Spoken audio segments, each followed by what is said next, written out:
Hi family, ഇത് നമ്മുടെ first വ്ളോഗാണ്. നിങ്ങളെല്ലാവരും ഞങ്ങളെ സബ്സ്ക്രൈബ് ചെയ്യുക, സപ്പോർട്ട് ചെയ്യുക. അപ്പോൾ നമ്മളിന്ന് ഉണ്ടാക്കാൻ പോകുന്നത് പുളിദോശയാണ്. അതിന് നമ്മൾ ആദ്യം മിക്സിയിലിട്ട് അരയ്ക്കണം. രാത്രി അരച്ച് വെച്ചതാണ്, രാവിലേക്കൊക്കെ പൊന്തി വന്നിട്ടുണ്ട്.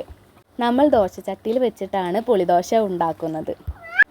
ഇനി നമുക്കത് പാർന്ന് മൂടി വെക്കാം. അപ്പോൾ ദോശ വെന്തു, ഇനി നമുക്കത് മറിച്ചിട്ടിടാം. അപ്പോൾ നമ്മൾ ദോശ ആയിട്ടുണ്ട്. ഇതിൻ്റെ ഇടയിലുള്ള വീഡിയോ ഒന്നും ഞാൻ എടുത്തിട്ടില്ല. ദോശ ആയിക്കഴിഞ്ഞു. ഇനി നമുക്ക് അടുത്തത് ഈസ്റ്റുമാണ് ഉണ്ടാക്കുന്നത്. അതിന് കിഴങ്ങ് വേവിക്കണം. വേവിച്ച് കഴിഞ്ഞ് ഇതുപോലെ തൊലിയൊക്കെ കളഞ്ഞ് ഉള്ളിയും മുളകും അരിയുക. കിഴങ്ങും ഇഞ്ചിയും ചതക്കുക. ചതച്ചതിന് ശേഷം ഒരു ചട്ടി എടുത്ത് ചട്ടിയിലേക്ക് എണ്ണയും ഇഞ്ചിയും മുളകും വേപ്പിൻ്റെ ഇലയും ഇട്ട് ഇളക്കുക. എന്നിട്ട് അതിലേക്ക് ഉള്ളി ഇടുക.